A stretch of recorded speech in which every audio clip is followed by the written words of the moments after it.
But we see in his works scaffolds and ladders appearing frequently, figures and scaffolds, a variety of works.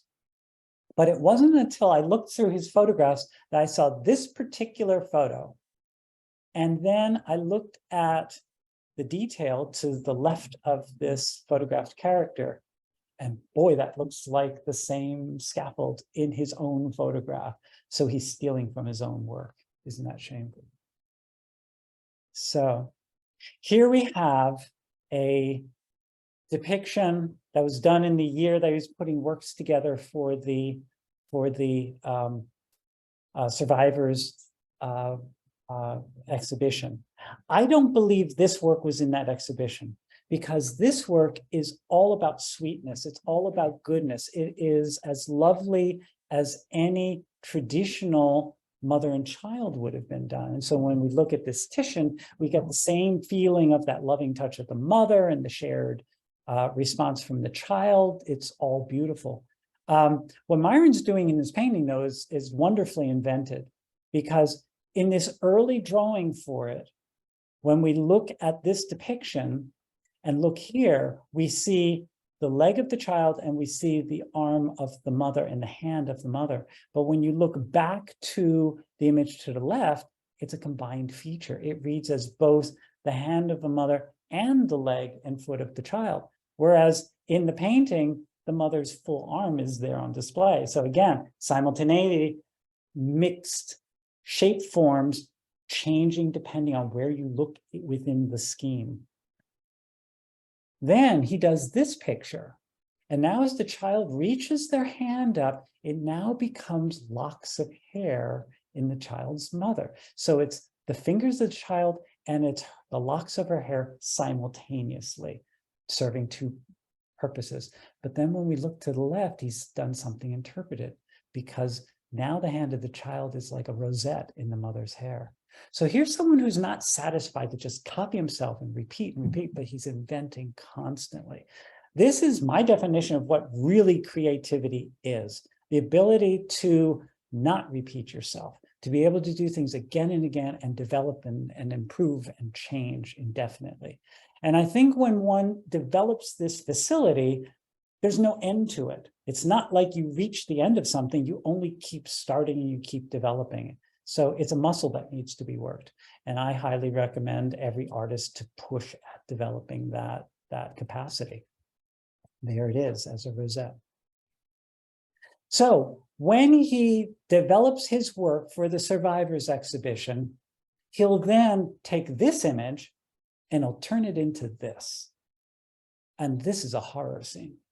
This is, in my opinion, while it's known as Mother and Child and the Survivors Madonna, to me, this is the Mother of God looking in horror at what has become. And so this is every depiction of suffering.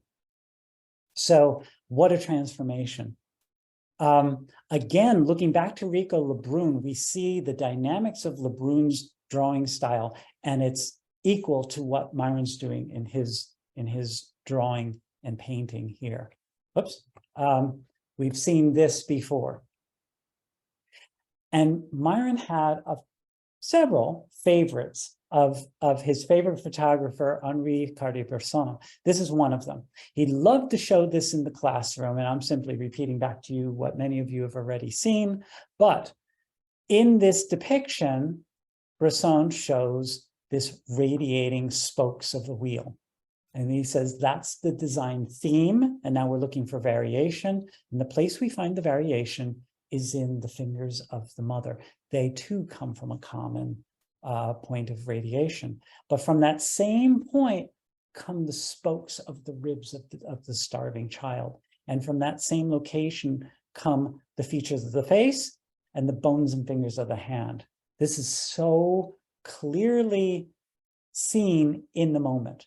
And Bresson is the photographer who coined the phrase, the decisive moment.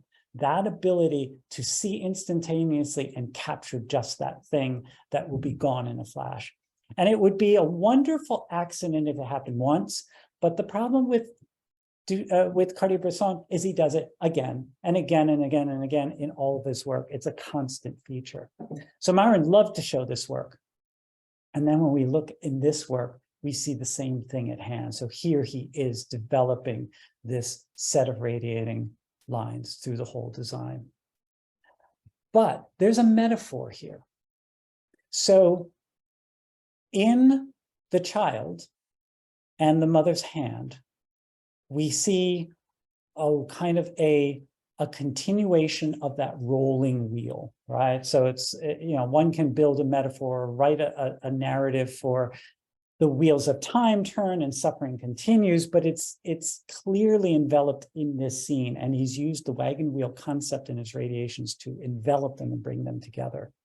Myron's going to do something very similar, but in a wholly different way, because in Myron's metaphor, he's going to take the shape of the rib cage of the child and he combines them in an elliptical enclosure with the hand of the mother. And when he does that, these fingers are no longer fingers, but they're the ribs of the child.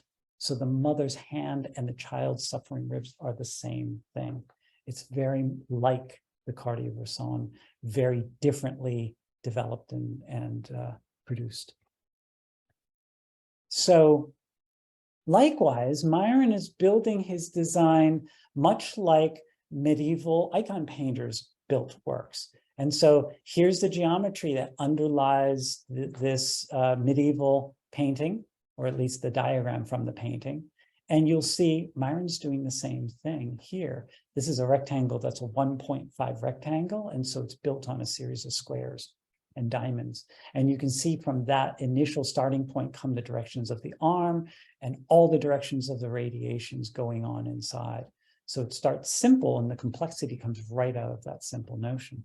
But they're built with the same kind of response to geometric influence.